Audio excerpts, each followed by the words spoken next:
Shalom semuanya. Ya, supaya semangat ya.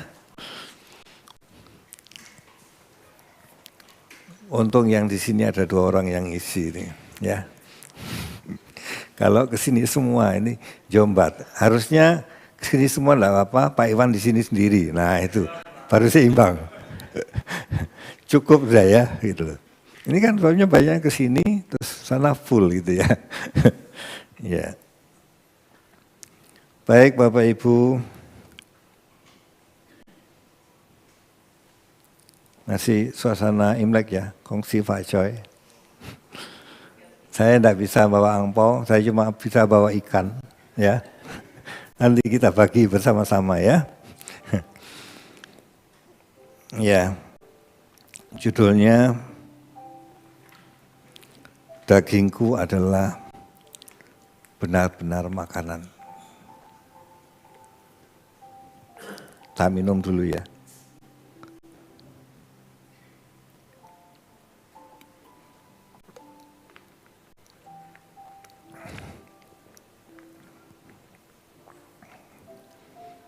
Ini judulnya sebetulnya lengkapnya itu dagingku benar-benar makanan, darahku benar-benar minuman. Tapi kalau tak judulnya semua tidak cukup nanti. Si Yemima bingung nanti tempatnya di mana itu buat flyernya ya. Ini kata-kata yang pendek tapi dalam Bapak Ibu.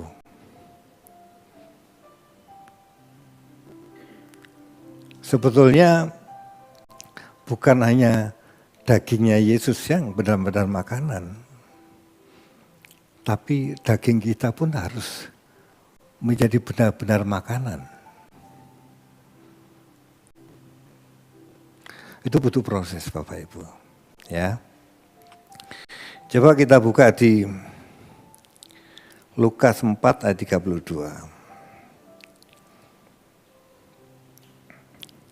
Kita minta Roh Kudus supaya kita bisa memahami ya.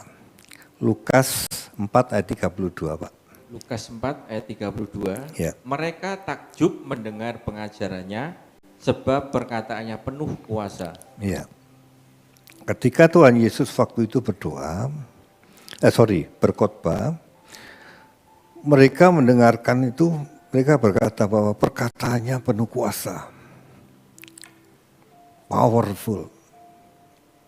Mereka takjub.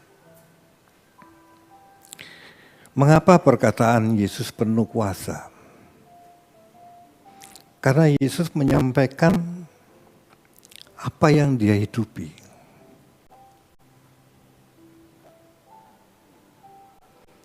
Ibarat gini, ada transfer spirit. Ketika Yesus menyampaikan itu ada transfer spirit bagi pendengarnya. Ibarat kalau umpama tubuh saya itu warna biru, itu birunya bukan di permukaan, tapi dalamnya itu biru semua. Sehingga yang disampaikan itu powerful.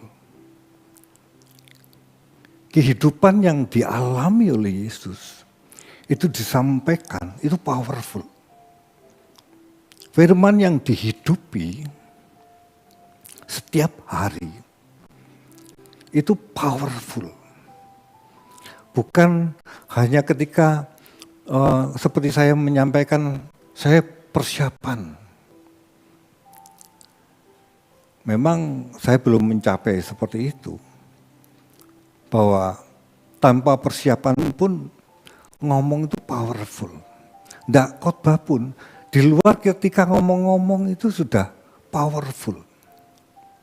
Ingat apa yang saya sampaikan tentang garam? Garam itu tidak perlu menampilkan dirinya garam.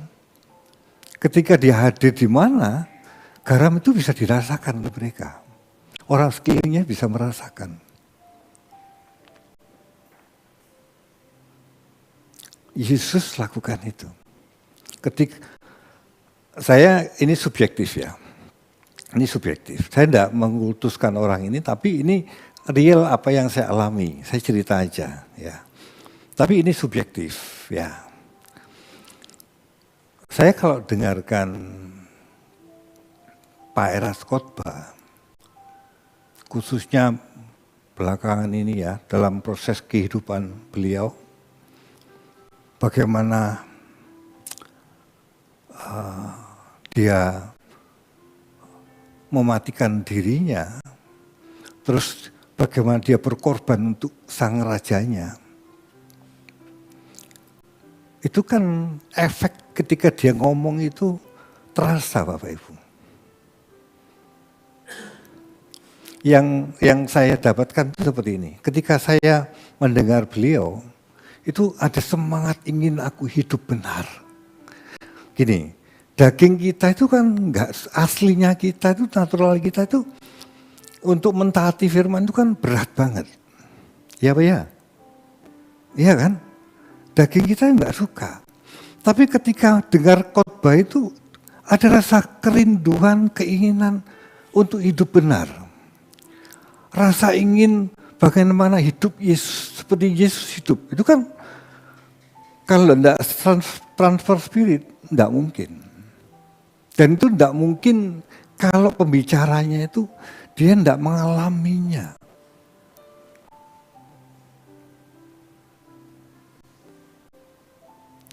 Ini bukan untuk khotbah ini, tapi untuk semua.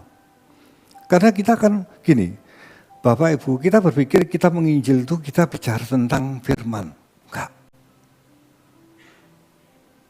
Penginjilan itu kita hidup di dalam firman. Dunia bisa merasakan hidup kita. Baik lewat perkataan, itu ada bobotnya.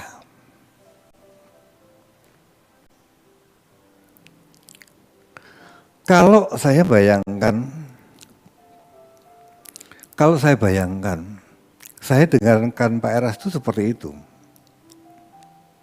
Hampir tiap khotbahnya. Tapi tidak semua di tempat ya. Tertentu kalau saya ikuti di hari Minggu di Minggu jam 11 itu khotbahnya lebih los. Yang di Citycon. Ketika doa pagi. Itu kan hasil apa yang dia alami, dia sampaikan. Saya bayangkan gini, saya dengarkan Pak Eras itu seperti itu yang saya rasakan. Apalagi saya bayangkan kalau saya waktu itu ketika Yesus ngomong, pada waktu itu ketika mereka ngomong perkataannya penuh kuasa, itu kayak apa? Powerful banget. Ketika Paulus dia menyampaikan kebenarannya, saya percaya powerful banget. Kenapa? Paulus keluar masuk penjara, dia alami kehidupan itu seperti Yesus alami. Dia rela untuk hidup itu. Dia bagaimana pembelaannya terhadap pekerjaan Bapa, pekerjaan Tuhan Yesus. Sangat powerful banget. Sangat berdampak sekali. Bukan hasil perkataan saja, tapi betul-betul ada bobotnya di dalamnya.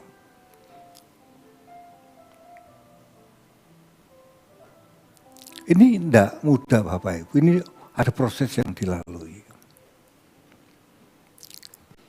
Kalau saya ngomong seperti ini bukan hanya untuk yang berbicara di sini, tidak. Kita sebagai orang tua, kita tidak bisa membawa anak-anak kita untuk hanyut di dalam firman-Nya kalau kita tidak membayar harganya. Jujur aja, saya mengenal kebenaran ini ikuti SK itu di 2013-an kira-kira.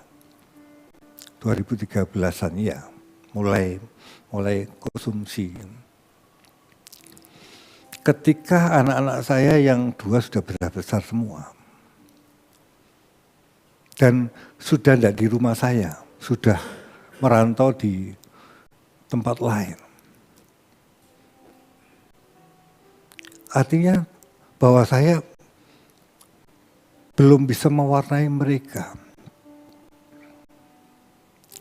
Mereka belum bisa melihat perubahan setiap hari dalam kehidupan saya.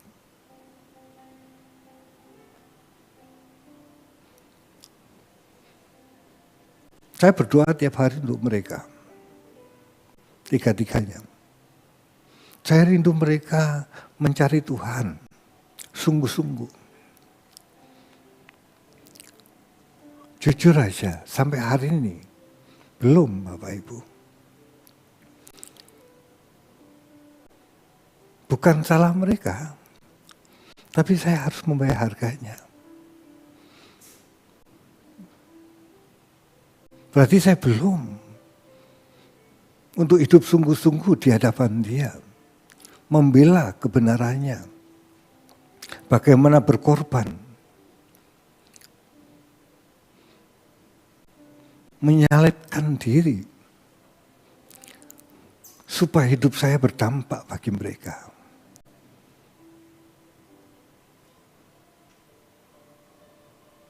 Apalagi di tempat ini, Pak David dengan saya dipercaya untuk menjadi gembala di tempat ini.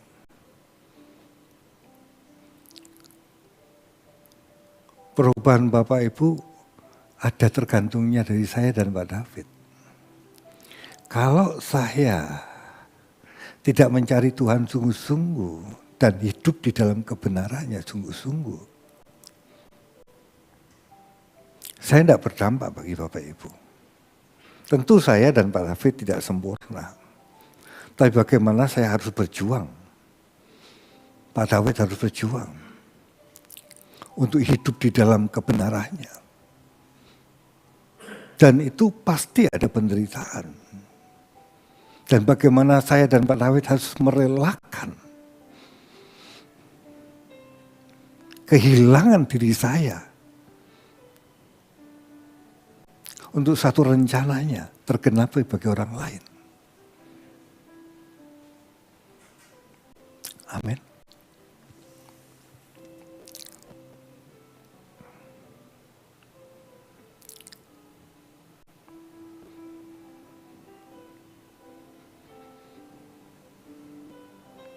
Bagaimana untuk mencapai jalan ini, Bapak Ibu?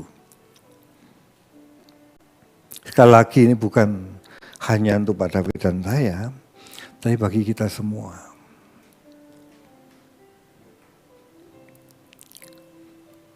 Bagaimana kita menjadi garam? Garam itu bukan sekedar, kalau jadi garam itu bukan sekedar berbuat baik, tidak.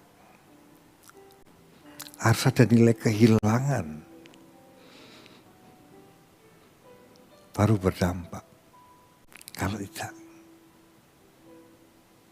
bisa. Yesus kehilangan dirinya demi rencana Bapaknya. Kita pun harus kehilangan dari diri kita demi rencana Bapa untuk menyelamatkan jiwa-jiwa. Amin. Kalau enggak, Yesus bilang, aku enggak mau disalib. Ketika di Getsemani, di titik terakhir dia besok disalib. Bapa, kalau bisa lalukan cawan ini daripadaku. Tetapi aku mau kehendak-Mu yang jadi. Dia memilih kehendak Bapa yang jadi. Artinya kehilangan dirinya. Kita punya pergumulan setiap pribadi, masing-masing. Apa yang Tuhan berikan kurikulum buat kita, jangan hindari itu. Lewati, Anda akan lihat kemuliaan Tuhan. Anda akan lihat pertolongan Tuhan. Jangan tolak itu.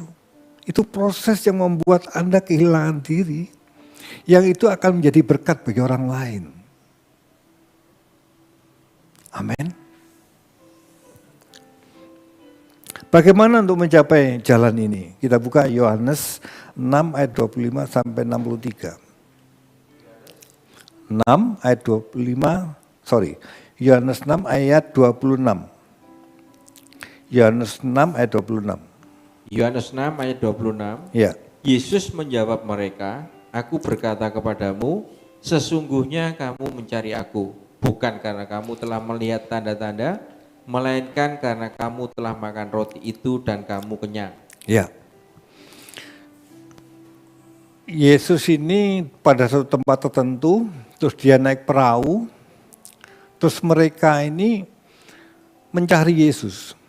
Nah, ketika menemukan, mereka mengejar Yesus karena mungkin khotbah Yesus yang penuh kuasa itu, mereka tertarik, mereka mencari. Tapi dalam pencarian itu Bapak Ibu, ketika ketemu, terus Yesus ngomong gini, "Aku berkata kepadamu sesungguhnya kamu mencari aku bukan karena kamu telah melihat tanda-tanda." Karena sebelumnya Yesus itu memberikan makan 5.000 orang itu. Setelah itu Yesus meninggalkan mereka, mereka mencari Yesus. Ketika ketemu Yesus, Yesus bilang, "Kamu cari aku bukan karena tanda-tanda yang ada pada diriku, tapi karena kamu kenyang.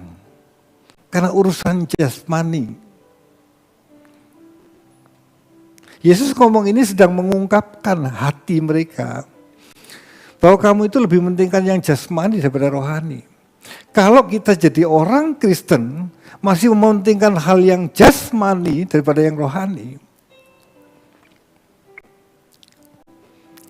Anda tidak akan bisa menjadi garam. Kita tidak bisa menjadi garam, tidak akan pernah bisa. Tidak akan bisa menyelamatkan orang lain. Kita tidak akan bisa berdampak.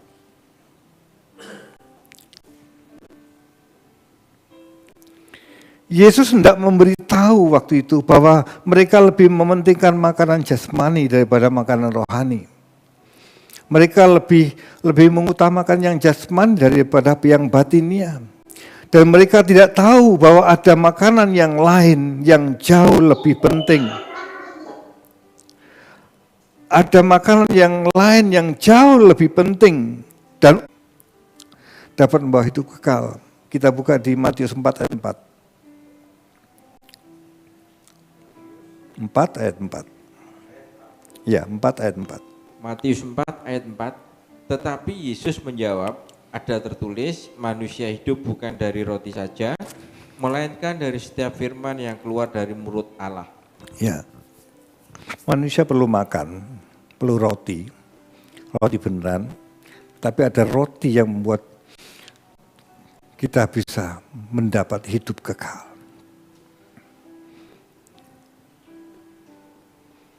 Ada makanan jasmani, ada makanan rohani. Yesus yang ngomong.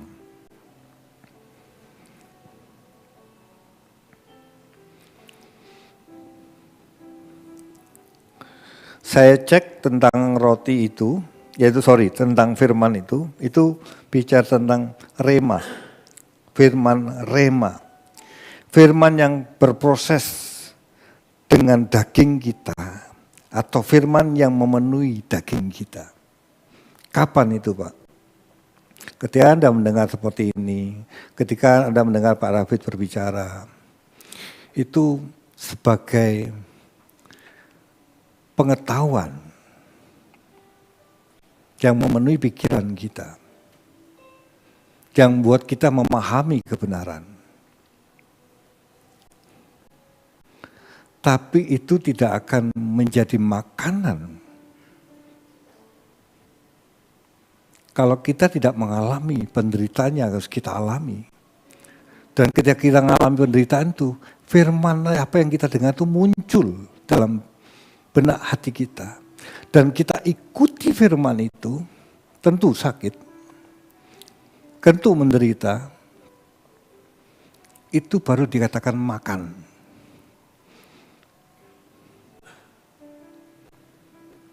Ingat Yesus ngomong seperti ini, ada rumah yang dibangun di atas pasir, ada rumah yang dibangun di atas batu. Yang di atas pasir mendengar, tidak melakukan. Tapi yang satu yang di atas batu mendengar, melakukan. Dua-dua sama-sama mendengar. Tapi bedanya satu, dia melakukan.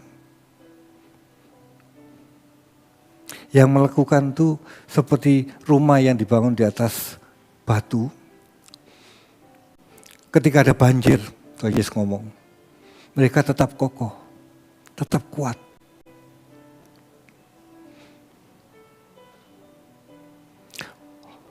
Orang yang mendengar dan menghidupi firman itu, hidup di dalam firman itu, firman itu memenuhi hidupnya, dia menjadi kuat, kokoh.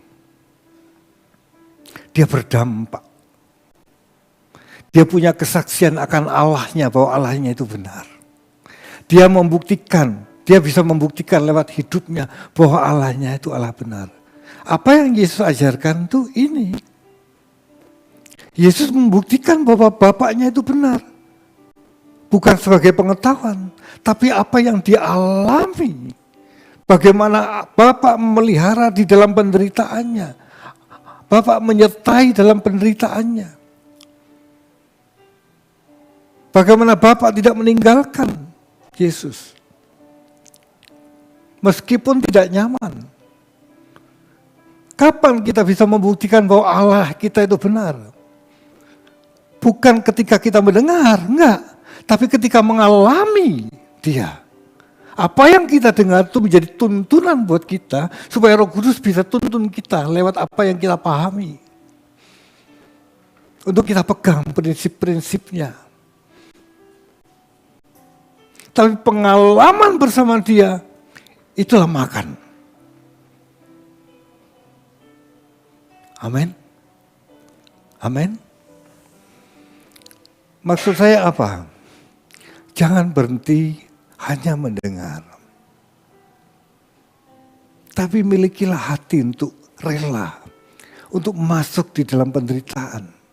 Yang tidak nyaman. Yang mengoyakkan daging kita. Justru itulah saatnya firman memenuhi hati kita. Amin. Kayaknya mati ya AC-nya. Tadi saya lihat tokennya masih 267 sih.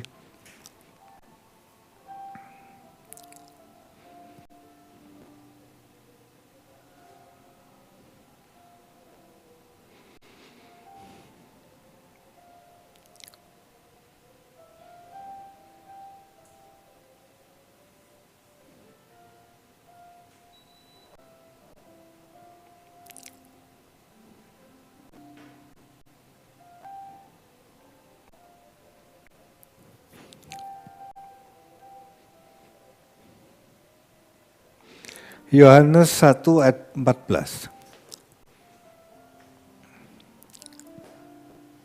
Yohanes 1 ayat 14. Yohanes 1 ayat 14. Firman itu telah menjadi manusia dan diam di antara kita.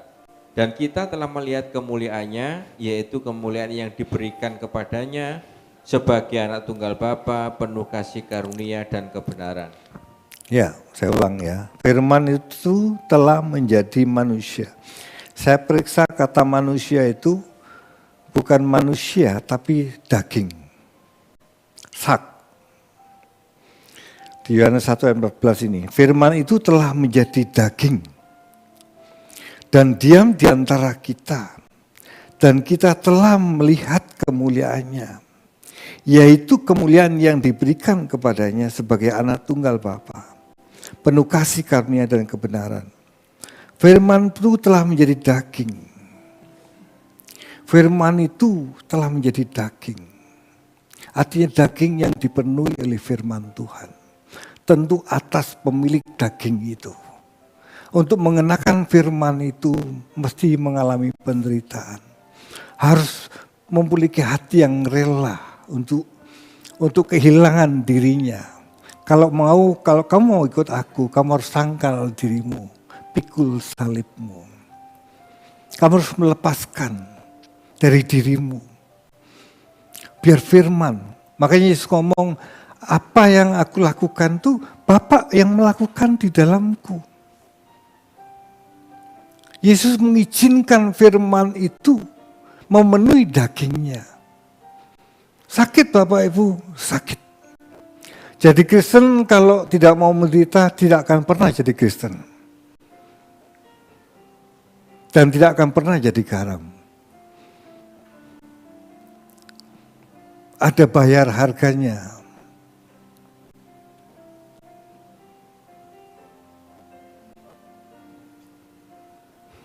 Firman itu menjadi daging, memenuhi daging.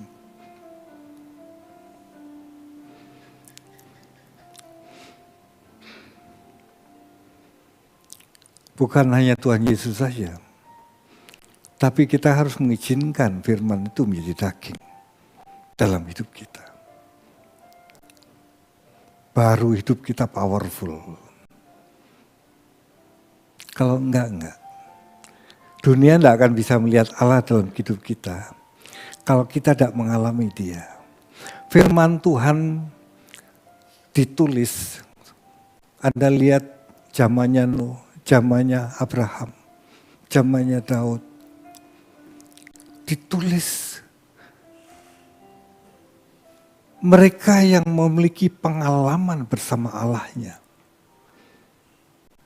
Mereka yang membuktikan bahwa Allahnya itu benar.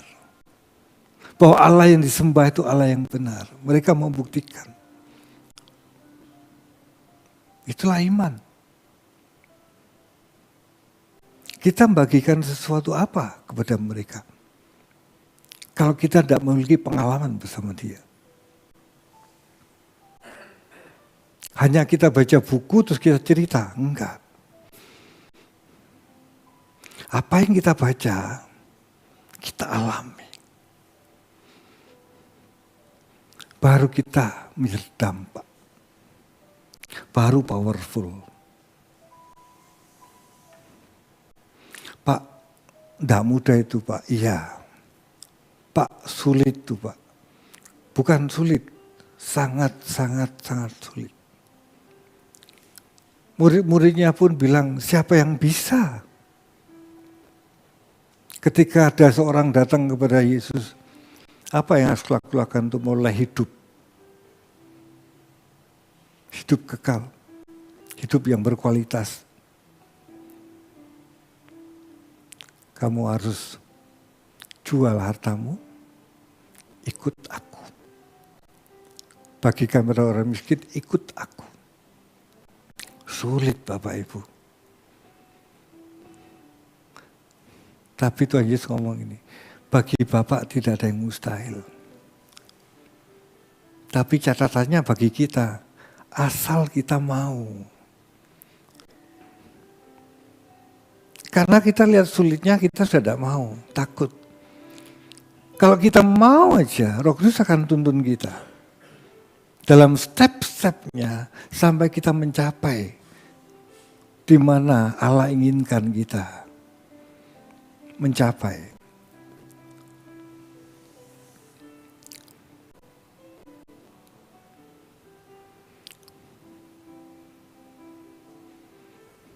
Satu Petrus 1 ayat 23.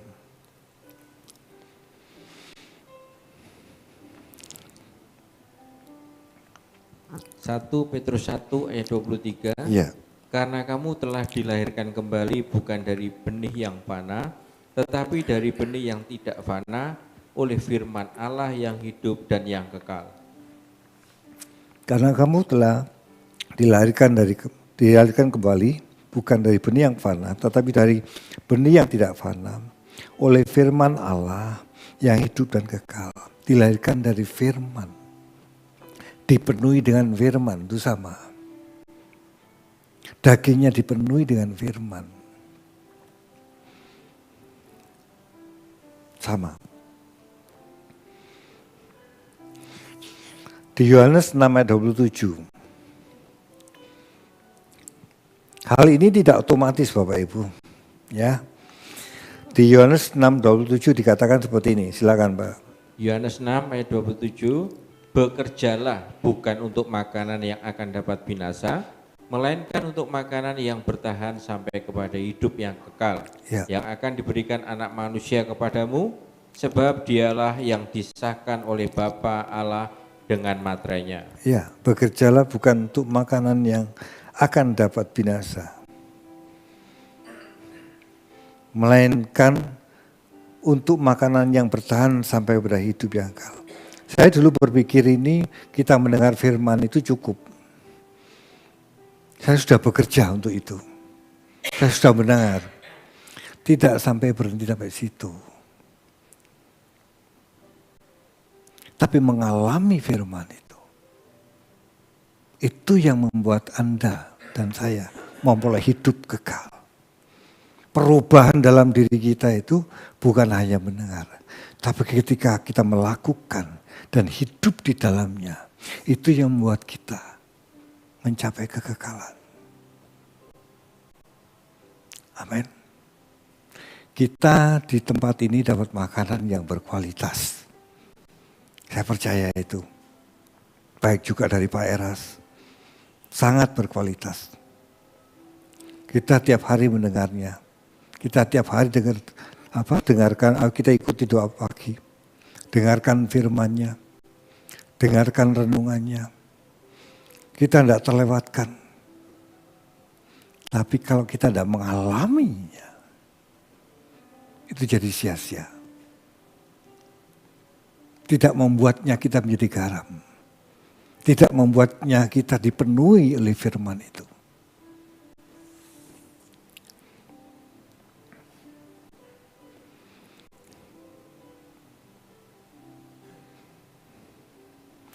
Yohanes 6 ayat 35.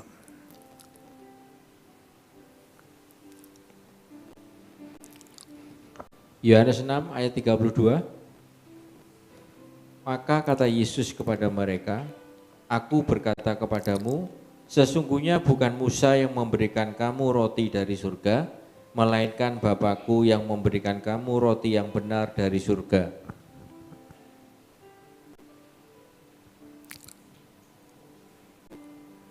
Apa saya keliru ya? Yohanes 6 ayat 35, Pak.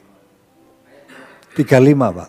Yohanes 6 ayat 35, kata Yesus kepada mereka, Akulah roti hidup. Barang siapa datang kepadaku, ia tidak akan lapar lagi, dan barang siapa percaya kepadaku, ia tidak akan haus lagi. Ya. Apa hubungannya percaya dengan tidak haus lagi?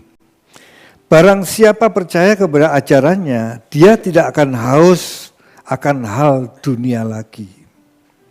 Karena manusia pada umumnya lapar dan haus akan hal-hal dunia. Mengapa kita lapar dan haus akan hal-hal dunia? Karena kita belum benar-benar makan makanan yang benar itu. Tadi saya katakan makan itu mengalami kebenaran itu. Firman yang menuntun kita dan kita hidup di dalam firman itu baru makan.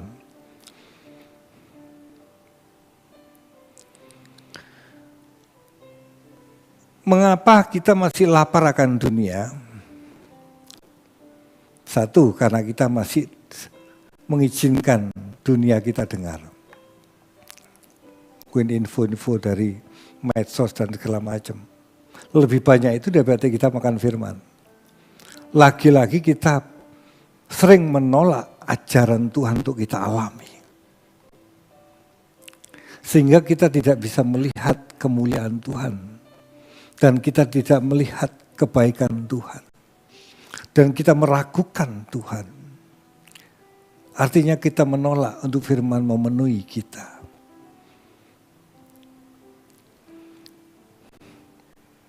Anda paham ini?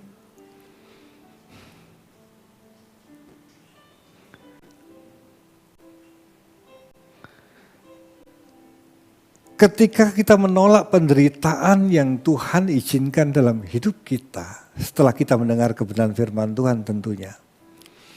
Ketika kita menolak untuk makan. Artinya kita menolak untuk mengalami Dia. Kalau kita menolak mengalami Dia, kita menolak menderita dan menolak penyertaan Dia atas hidup kita, sehingga kita tidak bisa melihat Dia dengan jelas, sehingga kita tidak punya pengalaman dengan Dia, bagaimana Dia akan menyatakan kebaikannya di dalam perjalanan itu. Anda perhatikan orang Israel ketika di padang gurun, apakah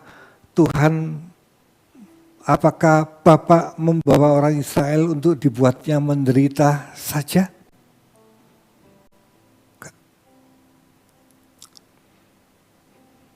Supaya mereka mengenal aku, kata Tuhan.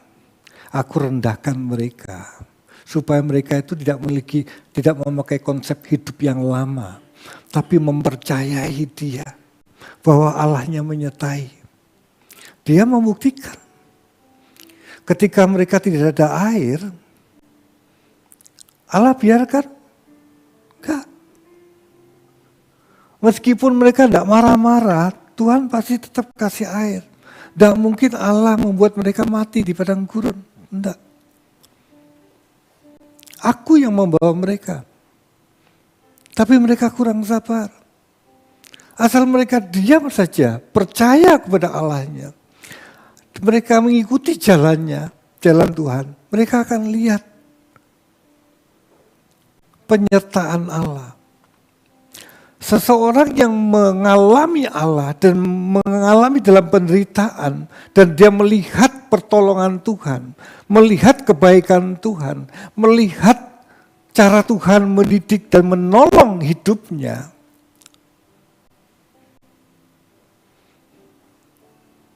orang itu jadi kokoh. Itu yang dikatakan dibangun di atas batu. Dia menjadi kokoh. Itu yang dikatakan bahwa dia dipenuhi oleh firman itu. Dia mengalami firman itu. Dia mempercayai Allahnya, bukan kata orang, tapi dia mengalami firman itu. Imannya menjadi tebal. Imannya tidak mudah digoyahkan oleh hal-hal yang ada di dunia ini. Dia berikutnya akan berani menolak apa yang harus ditolak. Dia tidak akan kompromi dengan dunia.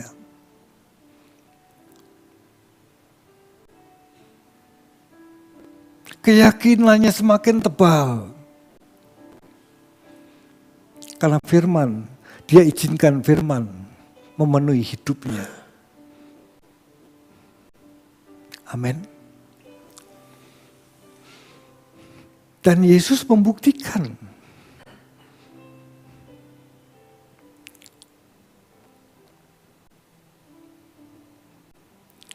Ini agak panjang Pak Andoko. Pak Andoko baca Yohanes 6 ayat 48 sampai Yohanes 6 ayat 49 sampai 59.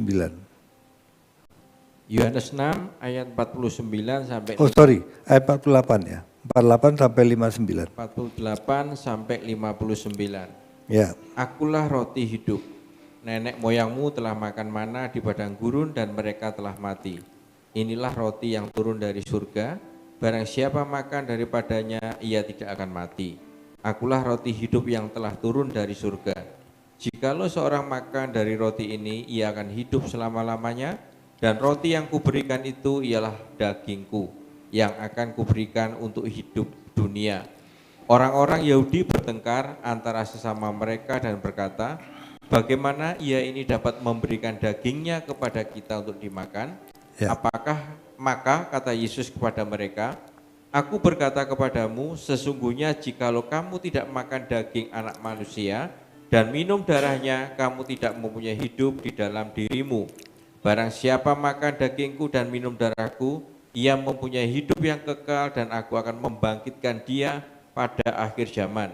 Sebab dagingku adalah benar-benar makanan dan darahku adalah benar-benar minuman. Barang siapa makan dagingku dan minum darahku, ia tinggal di dalam aku dan aku di dalam dia. Sama seperti Bapa yang hidup mengutus aku dan aku hidup oleh Bapa, demikian juga barang siapa yang memakan aku akan hidup oleh aku. Inilah roti yang telah turun dari surga, bukan roti seperti yang dimakan nenek moyangmu dan mereka telah mati. Barang siapa makan roti ini, ia akan hidup selama-lamanya. Semuanya ini dikatakan Yesus di Kapernaum ketika ia mengajar di rumah ibadat. Ya, kita lihat satu persatu ya. Akulah roti hidup. Yang dimaksud adalah Yesus. Akulah roti hidup. Nenek moyangmu telah makan mana ketika di padang gurun. Di padang gurun dan mereka telah mati. Mereka makan mana yang dianggap bahwa itu roti dari surga. Tapi mereka akhirnya mati. Yesus sedang membandingkan makanan ini. Makanan jasmani. Orang Israel menganggap mana itu roti dari surga. Tapi roti itu hanya untuk jasmani. Anda mau orang Israel mau makan sebanyak apapun, akhirnya akan mati. Tapi Yesus menjelaskan bahwa roti yang kuberikan ini, yang membawa kamu ada kekekalan. Ini pengajaran yang bagus buat kita, sangat bagus. Inilah roti yang turun dari surga. Barang siapa makan daripadanya, ia tidak akan mati. Anda ingat tadi saya jelaskan cara makannya? Anda harus mengalami firman itu. Untuk mengalami firman, Anda harus rela menderita. Anda harus ingat bahwa ketika kita menderita dan kita taat pada firman-Nya, setia pada Dia, Anda sedang makan sama saya. Firman sedang memenuhi kita. Kita mengizinkan dipenuhi oleh firman. Amin. Berat ya, tidak saya bilang amin. Inilah roti yang turun dari surga. Barang siapa makan daripadanya ia tidak akan mati. Ayat 51. Akulah roti hidup yang telah turun dari surga. Jikalau seorang makan dari roti ini, ia akan hidup selama-lamanya. Hidup selama-lamanya, hidup kekal. Dan roti yang kuberikan itu ialah dagingku, kata Yesus, yang akan kuberikan untuk hidup dunia.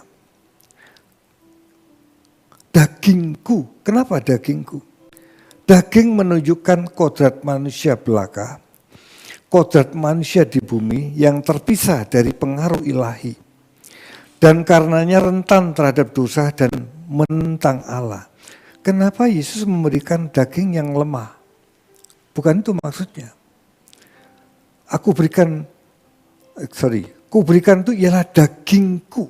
Maksudnya daging yang sudah terproses oleh firman. Daging yang rela untuk dipenuhi oleh firman. Itulah roti hidup. Daging yang rela kehilangan dirinya. Itulah roti hidup. Dia menjadi kesaksian Bapa bagi dunia. Dia yang membuktikan bahwa Allahnya benar. Dengan membuktikan bahwa Allah membangkitkan. Meskipun dia harus melewati kematian itu. Tapi dia membuktikan bahwa Allahnya benar. Kalau Yesus tidak rela mati di kayu salib, tidak pernah bisa membuktikan bahwa Allahnya benar. Jalan Yesus harus salib. Dan dia memilih salib. Walaupun dalam pergumulannya kalau bisa lalukan jawani daripadaku. Tapi dia memilih jalan Bapa. Artinya dia bersedia untuk membuktikan bahwa Bapaknya itu benar. Membuktikan bahwanya benar itu, dia mengalami salib. Amin.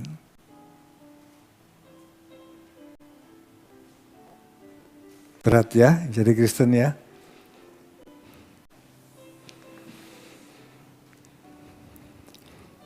Mengerti kenapa dagingnya diberikan?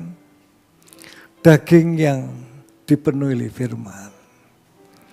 Daging yang rela menderita. Disuguhkan kepada kita.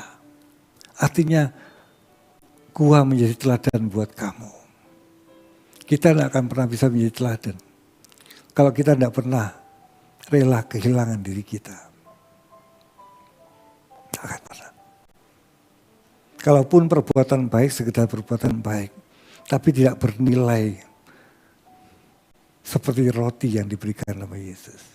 Bapak Ibu, Anda kalau makan sesuatu berulang-ulang makanan yang sama, itu akan membentuk kita. Anda percaya ini? Anda percaya? Saya orang diabetes, Bapak Ibu. Kenapa saya diabetes?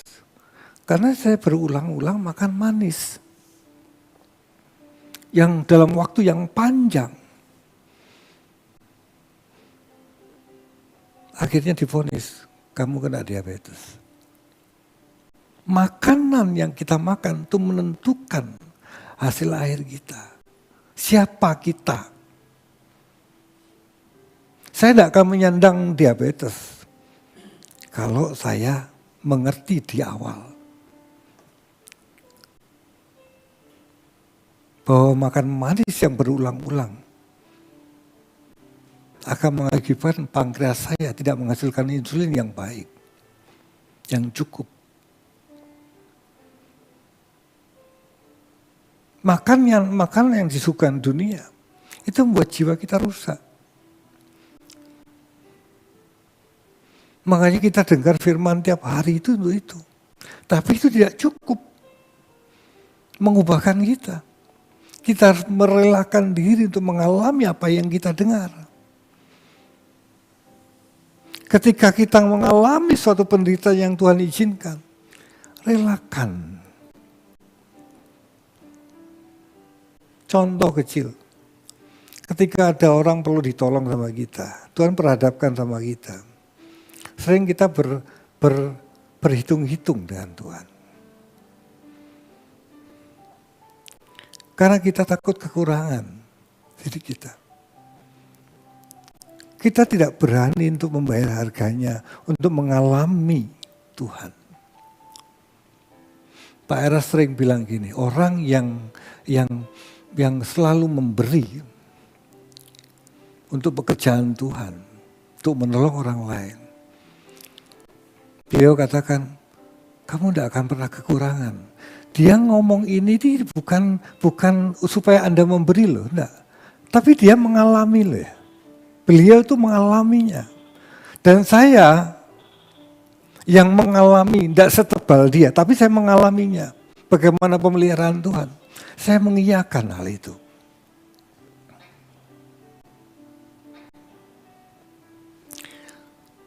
Saya latar belakang, saya orang ungu. Yang perhitungan banget, hitungannya banget. Saya latar belakang orang yang gigir. Saya untuk hitungan. Tapi Tuhan proses hidup saya. Bagaimana Tuhan kirim orang-orang yang harus saya rela untuk memberikannya pada dia.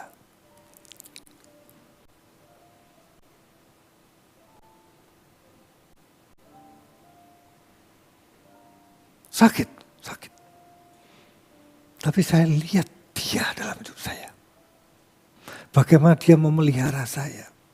Bagaimana saya tidak pernah kekurangan.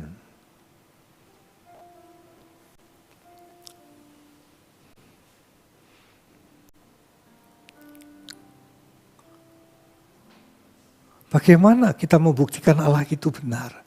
Bagaimana membuktikan bahwa Allah itu menyertai kita? Bagaimana kita membuktikan bahwa Allah itu baik? Ketika kita merelakan penderitaan yang harus kita alami, dan dia akan buktikan. Ketika Yesus merelakan dirinya mati kayu salib, dia membuktikan bahwa Allahnya membangkitkan dia. Bahwa dia Allah yang benar, Bapa yang benar.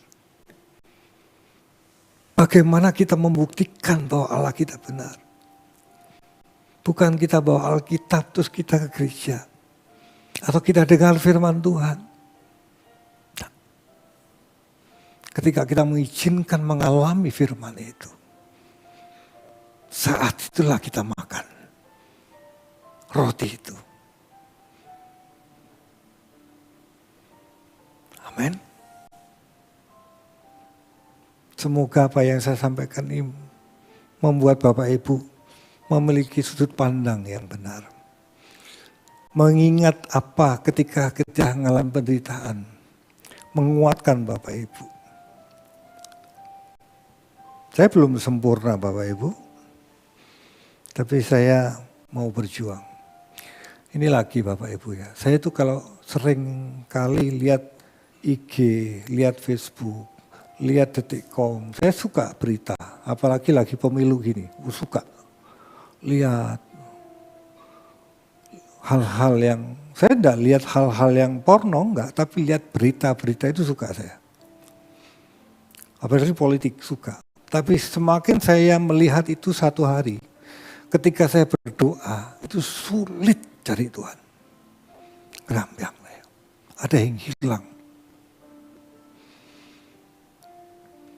Tapi kalau saya jaga hati saya, mau lihat IG sebentar, cek tak perlu ini, sudah cepat keluar. Apa yang saya perlukan saya lihat, selesai sudah, tidak lihat yang lain. Ketika saya jaga itu, ketika mau masuk hadiratnya, itu jauh lebih mudah. Ada yang harus kita bayar. Ikut Tuhan tidak gratisan. Tuhan kasih karunia-Nya. Tapi apakah kita mau membayar harganya?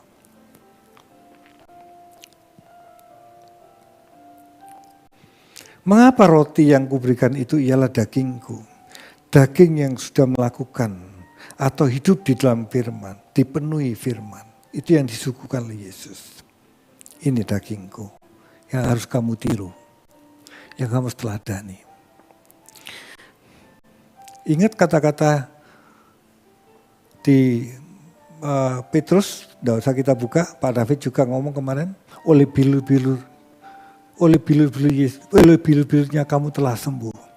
Pak David bilang bahwa itu bukan tentang hal jasmani, menyembuhkan jasad, tapi jiwa. Dikatakan karena di bawah itu jiwamu sesat. Bagaimana jiwa kita sembuh? Tidak cukup dengar firman Tuhan, tapi mengalami penderitaan. Bilur-bilur itu simbol dari penderitaan. Kalau kamu menderita seperti aku menderita, baru jiwamu sembuh. Kalau tidak, kita masih haus akan dunia.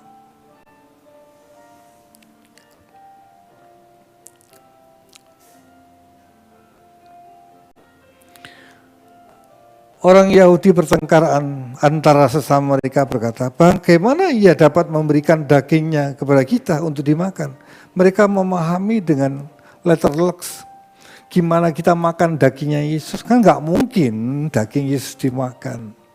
Yang dimakan adalah ajarannya yang sudah Yesus alami. Artinya Yesus mau kita mengalami seperti Yesus alami. Tentu kita tidak disalib, tapi masing-masing punya penderitaan yang Tuhan sudah atur dalam kehidupan kita. Tuhan izinkan untuk kita lewati. Amin.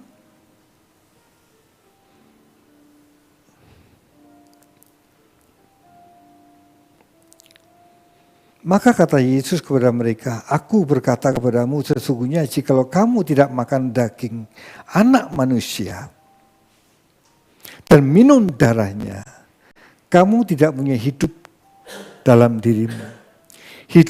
Kamu tidak punya hidup itu soe dalam bahasanya, artinya hidup yang berkualitas.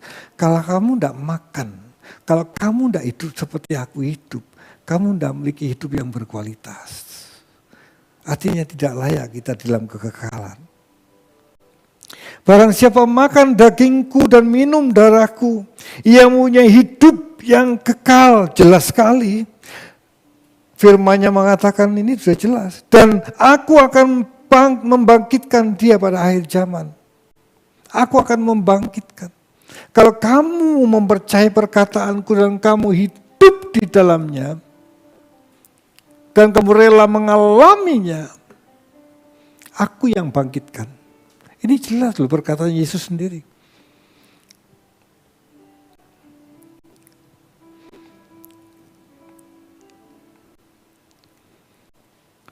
Sebab dagingku adalah benar-benar makanan dan darahku benar-benar minuman. Barang siapa makan dagingku dan minum darahku, ia tinggal di dalam aku dan aku di dalam dia. Kata tinggal di dalam dia itu, Pak Andoko tidak usah buka, saya bacakan aja supaya cepat. Kata tinggal di Yohanes 2 ayat 6 itu dikatakan seperti ini. Barang siapa mengatakan bahwa ia di dalam dia, ia wajib hidup sama seperti Yesus telah hidup. Artinya bagaimana Yesus merelakan dirinya untuk menderita, kita pun harus merelakan diri untuk menderita. Bapak Ibu, percaya itu Tuhan uji. Tidak mungkin cukup hanya ngomong, Bapak aku percaya pada Engkau. Aku percaya bahwa Engkau juru selamatku. Yesus Engkau yang menyelamatkan aku nerima Engkau sebagai Tuhan dan juru selamat. Tidak cukup. Percaya itu diuji. Kapan kita betul-betul berkeberadaan percaya kepada Dia dan benar-benar percaya?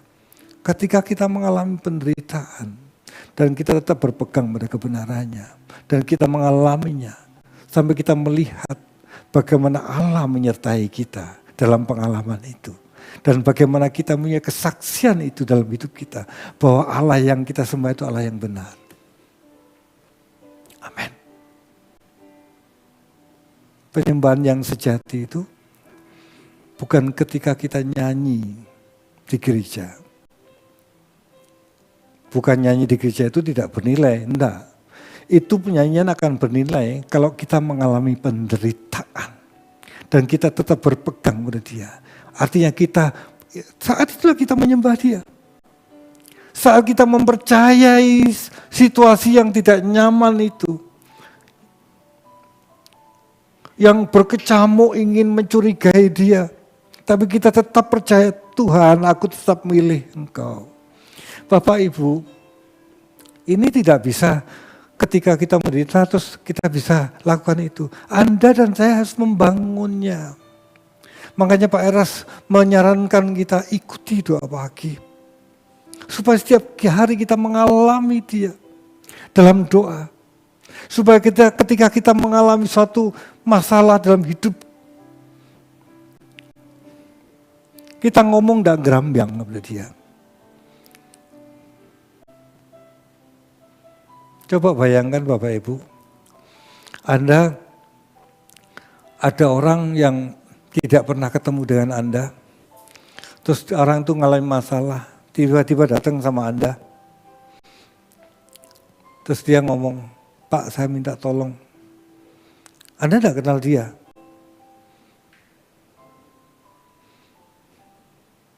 Atau orang itu say hello, terus dia punya masalah. Atau orang itu kalau ketemu cuek.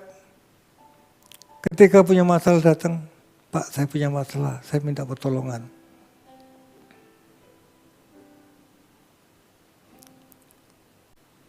Ya karena kita anak Tuhan, kita mesti tanya Tuhan ya. Tapi ya saya maksudkan,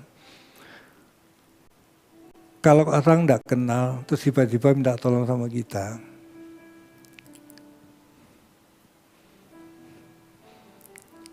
itu oportunis Bapak Ibu.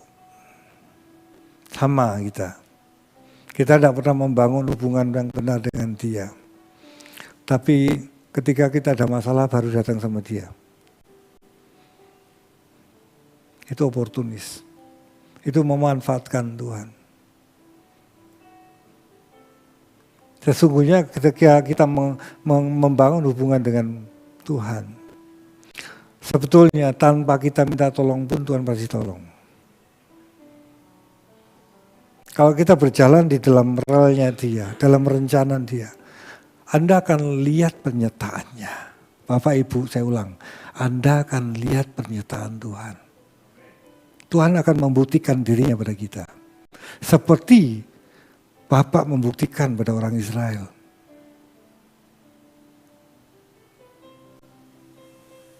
Kita sering ngomongin orang Israel, padang gurun yang sering bersungut-sungut. Kita ngomongin, orang Israel tuh tidak mau taat sama Tuhan, bersungut-sungut. Padahal kita kayak gitu juga. Itu ditulis untuk bercermin sama kita. Supaya kita bercermin, ya aku pun kayak gitu. Karena orang Israel sering bersungut-sungut. Sampai akhirnya angkatan Musa tidak sembuh, tidak masuk Kanaan karena nggak sembuh.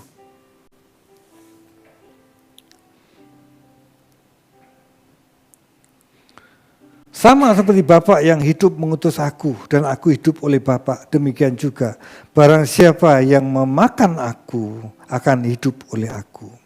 Inilah roti yang telah turun dari surga.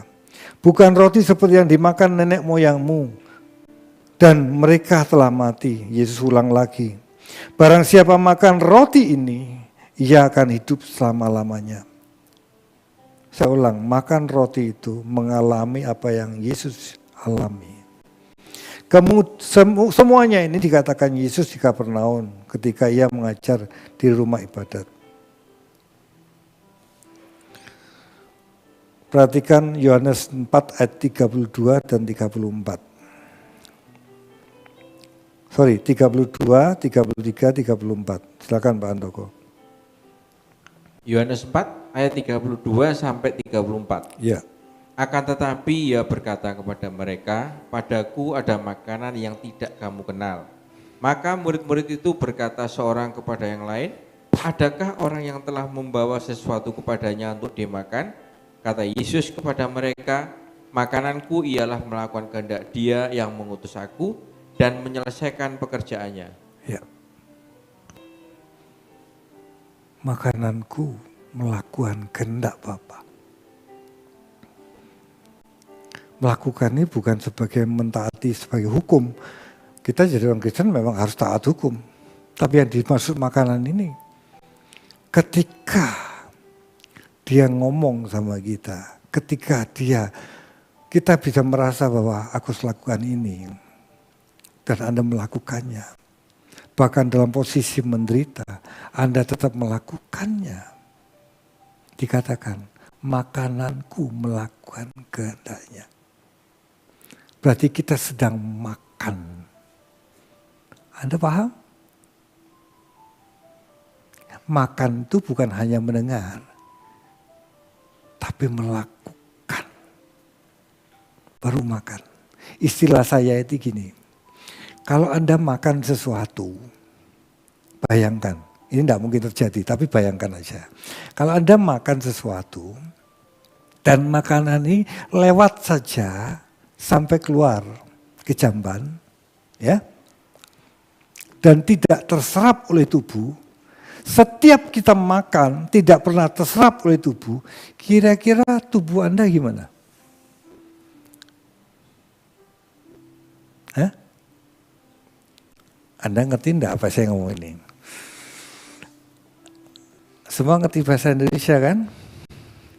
Kalau kita makan, ya, terus makanan ini tidak terserap oleh tubuh kita, tapi langsung aja los ke jamban. Makan los ke jamban. Ya, kira-kira tubuh Anda jadi gimana?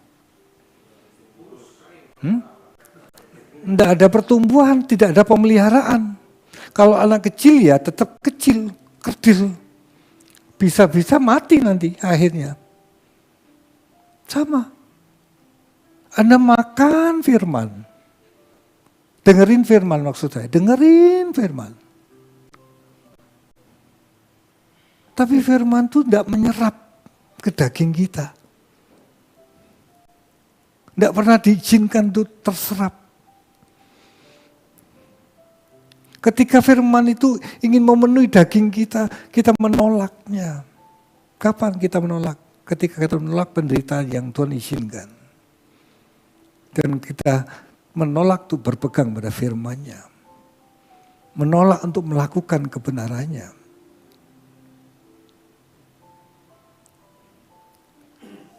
Berarti menolak untuk terserap oleh batiniah kita. Kalau menolak, berarti tidak ada pertumbuhan. Itu yang saya maksudkan. Kenapa kita masih haus akan dunia? Karena kita sering menolak ini. Kita belum melihat kemuliaan Tuhan. Dan kita belum bisa membandingkan kemuliaan Tuhan dengan yang di dunia. Seorang pengusaha, kata Yesus, yang mencari mutiara yang bernilai itu.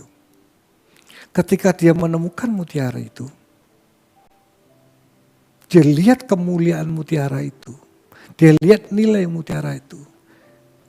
Dan dia lihat mutiara itu lebih berharga daripada hartanya seluruhnya. Dia berani menjual seluruh hartanya dan membeli mutiara itu.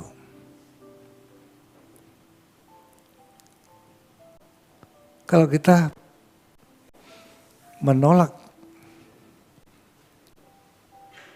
kurikulum Tuhan atas diri kita, penderitaan yang harus kita lewati.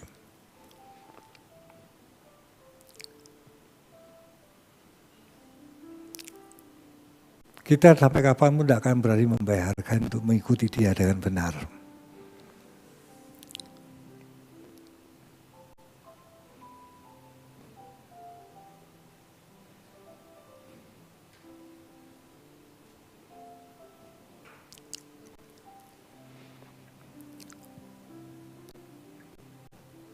Orang yang melakukan kehendak-Nya pasti berlawanan dengan kehendak-Nya sendiri. Makanya Yesus mengatakan seperti ini, kalau kamu ikut aku, kamu harus tangkal dirimu dan pikul salibmu. Kalau kamu jadi muridku, kamu harus melepaskan dari segala milikmu, termasuk melepaskan diri.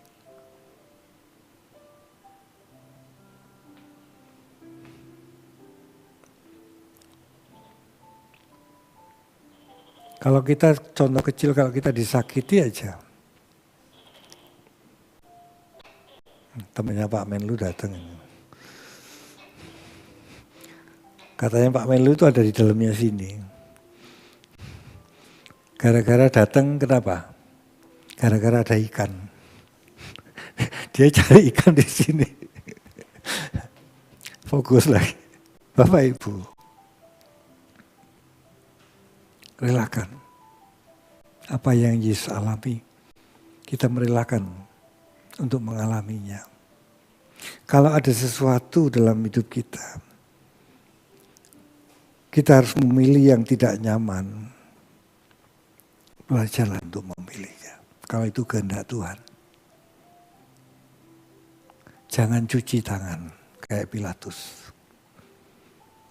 Anda tidak akan pernah kenal Tuhan. Anda tidak akan pernah lihat kemuliaan Tuhan. Anda tidak akan pernah lihat kebaikan Tuhan. Anda tidak akan pernah lihat penyertaan Dia. Dan Anda tidak bisa membuktikan bahwa Dia benar.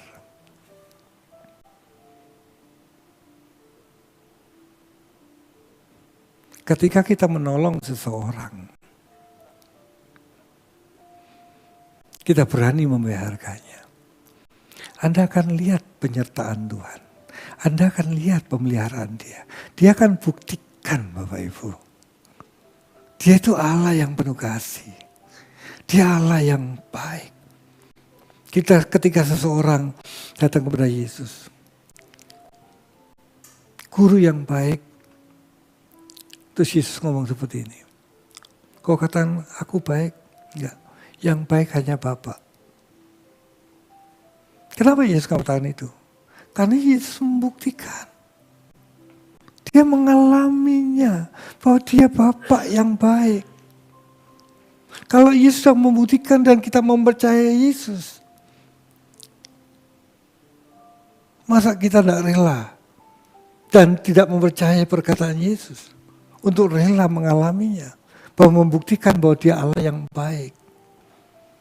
Kan kita sering takut. Bahkan orang yang takut tidak mendapat tempat dalam kekekalan. Bagaimana kita menghilangkan takut? Alami penderitaan itu dan Anda akan lihat Tuhan. Anda tidak akan jadi takut lagi. Mungkin bukan sekali, 2 kali, mungkin berkali-kali. Baru akan lihat Allahku Allah yang benar. Bahkan Anda akan berani bersaksi bahwa dia Allah yang benar. Dan perkataan Anda berbobot. Karena apa? Karena Anda mengalaminya. Bukan pengetahuan, tapi mengalaminya. Bukan saya kalau ngomong gini pengetahuan tidak penting. Penting. Karena melalui itu kita mendapat tuntunannya. Amin.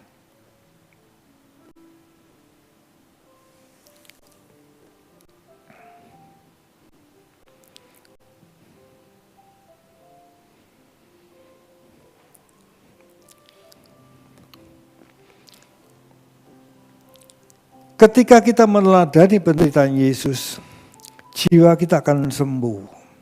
Dan jika jiwa kita sembuh, baru kita bisa kembali kepada yang empunya jiwa kita. Ibarat makan harus benar-benar terserap oleh tubuh kita. Atau metabolisme berjalan dengan normal. Artinya terjadi pertumbuhan. Kenapa orang Kristen tidak bertumbuh? Karena menolak penderitaan yang harus dialaminya. Menolak untuk mengalami firman Tuhan. Menolak untuk dipenuhi firman Tuhan.